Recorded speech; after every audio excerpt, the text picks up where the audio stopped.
Ayan. So, we're almost here. So, dun lang. Sa may... Sa 5th floor sila.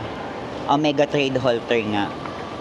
Sana bukas ang Rally Tours. Ito na siya, Rally Tours. So, ayan, naka-open naman. Sabi, open.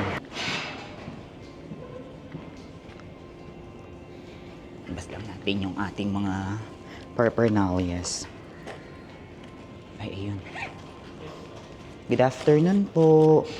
For pick up po, lipat tayo. Miranda po, ang yun sa akin. Apo. Upo muna kayo sir, check na lang po. Okay, thank you po.